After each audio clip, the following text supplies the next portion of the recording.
മലയാള പനി എന്നറിയപ്പെടുന്ന ഉറവപ്പാറയിലെ കുറേയേറെ കാഴ്ചകളും അതിലേറെ വിശേഷങ്ങളുമായിട്ടാണ് ഇന്നത്തെ നമ്മുടെ വീഡിയോയിൽ നമ്മൾ വന്നിരിക്കുന്നത് കേട്ടോ.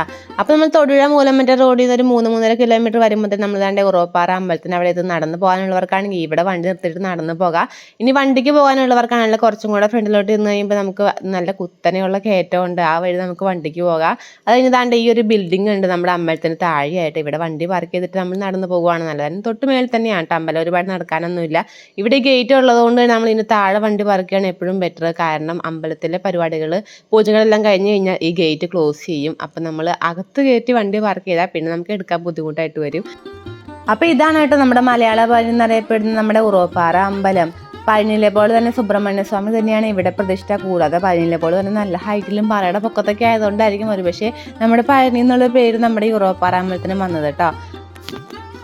മഞ്ഞിനാൽ മൂടപ്പെട്ട് കിടക്കുന്ന ഒരു അമ്പലമാണ് നമ്മൾ ചെന്ന വഴിയെ കണ്ടത്. പിന്നെ അത് വെയിൽ വരുന്നതനുസരിച്ച് മാറി മാറി പോയിക്കൊണ്ടിരുന്നു. അപ്പോൾ ഈ ഒരു സംഭവത്തിൽ നമ്മൾ കാണുന്നത് എന്താ വെച്ചാൽ സുബ്രഹ്മണ്യൻ്റെ അമ്പലം ആയതുകൊണ്ട് തന്നെ നമ്മൾ നല്ല ഭസ്മാണ് കേട്ടോ കാണുന്നത്.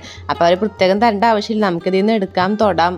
നമ്മൾ തൊഴിൽക്കാർക്ക് പോകാൻ പാകത്തിന് നമ്മുടെ തൊഴിലോട് ഇത്രയും ചേർന്ന് ഇതിലേറെ ഭംഗിയുള്ള വേറൊരു അമ്പലം ഉണ്ടെന്ന് തോന്നുന്നില്ല കേട്ടോ. കാരണം അത്രയ്ക്കും ഭംഗിയാണ് ഇവിടെ വന്നു കഴിഞ്ഞാൽ ഓരോ കാഴ്ചകളും കാണാനായിട്ട്.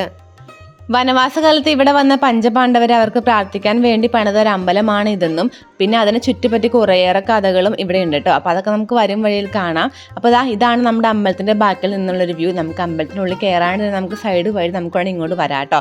നമ്മൾ ഈ ഫോണിൽ വീഡിയോയിൽ കാണുമ്പോൾ നമുക്ക് താണ്ടി അങ്ങേ സൈഡ് കാണാനുണ്ടോ, അതാണ് പഞ്ചപാണ്ഡവർ കൂട്ടിയ അടുപ്പ്. നമുക്കിനി അങ്ങോട്ട് പോകാം.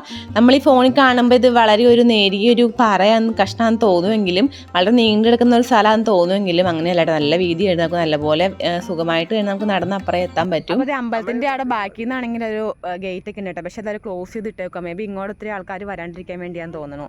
അപ്പോൾ ഇതാണ് ഇവിടെ നിന്നുള്ള ഒരു വ്യൂ. ഇപ്പോഴാണ് വെയിലൊന്നും തെളിഞ്ഞത്. നമ്മൾ വന്നപ്പോൾ നല്ല മഴ ഇങ്ങനെ ചാറിക്കൊണ്ടിരിക്കുമായിരുന്നു. അതുകൊണ്ട് തന്നെ ഇവിടെ ദാണ്ട് ഈ പാറയൊക്കെ അപ്പടി തെന്നി തെറിച്ച് കിടക്കുകയാണ് കേട്ടോ. ഇവിടെ നിന്നുള്ളൊരു വ്യൂ കാണുമ്പോൾ തന്നെ മനസ്സിലാകും നമ്മൾ എത്രത്തോളം ഹൈറ്റിലാണ്. നമുക്ക് തൊഴിലാട്ടാൻ ഫുള്ളായിട്ട് തന്നെ ഇവിടെ നിന്നാൽ കാണാൻ തൊഴിൽ മാത്രം തോന്നുന്നില്ല കേട്ടോ. കാരണം അതേമാതിരി കെട്ടിടങ്ങളിങ്ങനെ നീണ്ടു നിവർന്ന് കിടക്കുകയാണ്. വഴുതലുണ്ട്, താഴോട്ട് എത്തി നോക്കല്ല കല്ലെറിയില്ലെന്നൊക്കെ പറഞ്ഞാൽ എഴുതി വെച്ചേക്കണേ കേട്ടോ. അപ്പോൾ ഈ ഒരു സംഭവം പിടിപ്പിച്ചേക്കണം നമ്മൾ അപ്പുറത്തോട്ട് പോകാണ്ടിരിക്കാൻ വേണ്ടിയിട്ടാണ്, അത്രയും അപകടങ്ങൾ കുറയ്ക്കാൻ വേണ്ടിയിട്ടാണ് കേട്ടോ. കുറച്ചുകൂടി മുമ്പോടെ നീങ്ങി കഴിയുമ്പോൾ നമുക്ക് അവിടെ ആമ്പൽപ്പൂവൊക്കെ ഉണ്ടായി നിൽക്കുന്ന ഒരു കുളം കാണാം. ഭീമപാകത്തിനാൽ തീർത്തൊരു കുളം എന്നാണ് ഇത് അറിയപ്പെടുന്നത്. ഭക്ഷണം പാകം ചെയ്യാനായിട്ട് ആവശ്യത്തിന് വെള്ളം തികയാണ്ട് വന്നപ്പോൾ ഭീമൻ കാലമർത്തി ചവിട്ടിയെന്നും അവിടെ ഉണ്ടായ ഒരു കുളം എന്നുമാണ് ഇതിന്റെ പിന്നിലുള്ള ഒരു ഐതിഹ്യം.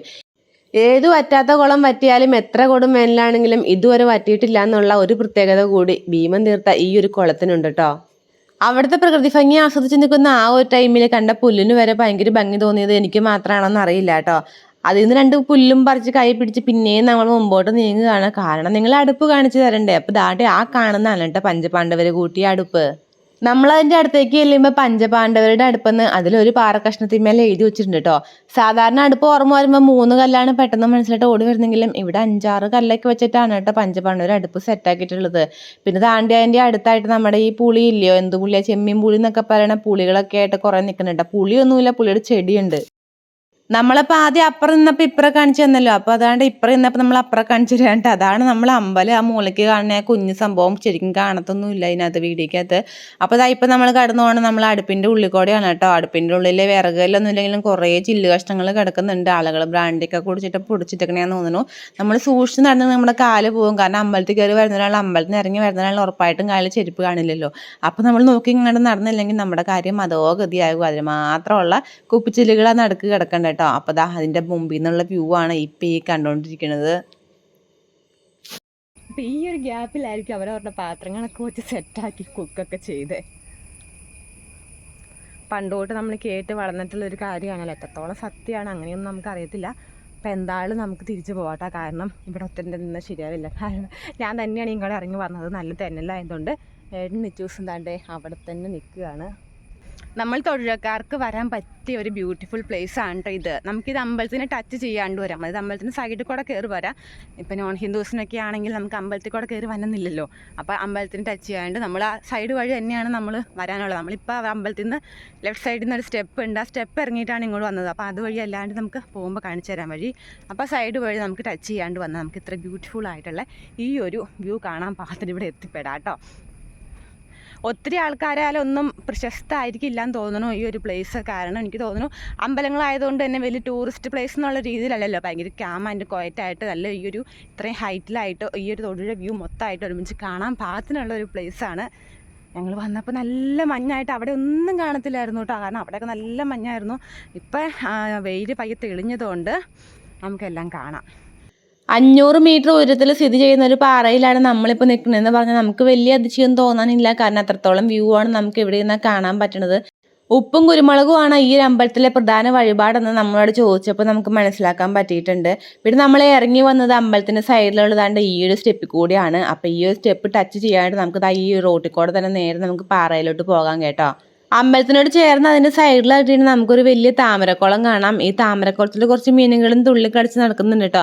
പിന്നെ നമുക്ക് താമരപ്പൂ ഒന്നും കാണാൻ പറ്റുന്നുണ്ടായിരുന്നില്ല, മുട്ടകൾ മാത്രമേ ഉണ്ടായിരുന്നുള്ളൂ. പിന്നെ താമരപ്പൂ നമ്മൾ അമ്പലത്തിൻ്റെ ഉള്ളിൽ കണ്ടായിരുന്നു കേട്ടോ.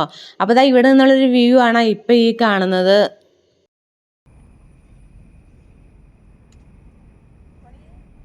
അപ്പോൾ അതാ ഈ വഴിയാണ് നമ്മൾ കയറി വന്നത്. നടന്നു വരുമ്പോൾ അവിടെ വേണമെങ്കിൽ കൈപ്പിടിയൊക്കെ ഉണ്ട്. ഇവിടെ ഇങ്ങനെ കല്ലേ തന്നെ ഇങ്ങനെ താണ്ടെ കൊത്തി വെച്ചേക്കുകയാണ് കേട്ടോ സ്റ്റെപ്പ്.